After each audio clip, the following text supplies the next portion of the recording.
apercevoir un nuage qui arrivait très foncé et on voyait de la cendre qui tombait sur la terrasse, on ne comprenait pas trop ce qui se passait. Puis bon, très vite on a réalisé qu'il y avait un incendie qui était en cours derrière chez nous. Donc on s'est un petit peu inquiété, ça prenait de l'ampleur, on a commencé à entendre les canadaires, etc. Et après dans la soirée, ça s'est calmé, le nuage s'est un petit peu dissipé, donc on était contents, on se dit ouf, ça y est, c'est maîtrisé.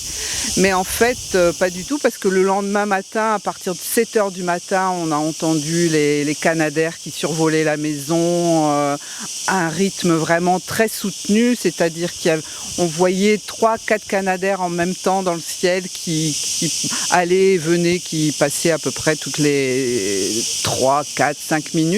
Et ça, toute la journée, ça s'est arrêté vraiment qu'en fin de journée, vers 17h, où là, ils ont arrêté. Donc, on a espéré encore une fois que c'était circoncis. La peur, pas vraiment, parce que c'était un peu loin de la maison, mais surtout une grande inquiétude pour la végétation. Et donc c'est à côté de chez nous, c'est une forêt qu'on connaît bien, dans laquelle je me promène tous les jours avec mon chien. Donc beaucoup de tristesse, parce que la forêt, les arbres, c'est tellement important pour nous que vraiment ça fait mal au cœur, surtout quand on réfléchit non seulement à la végétation, aux arbres, mais aussi à toute la faune, donc tous ces animaux qui se retrouvent pris au piège quand il y a des incendies.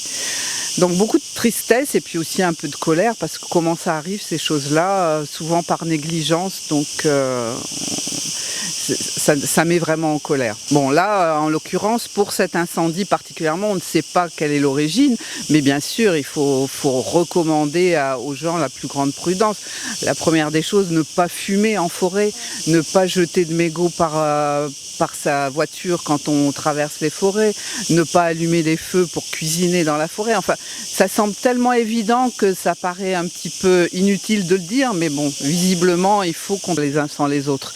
Donc, faut vraiment préserver cette richesse qui est la nôtre et faire attention. Et probablement éduquer nos enfants et leur faire comprendre quelle est l'importance de la forêt, des arbres, de la végétation, qu'il faut les respecter parce que c'est notre... Donc le premier jour c'était vraiment assez bizarre parce qu'on n'avait pas la fumée qui allait vers chez nous mais plutôt vers la ville.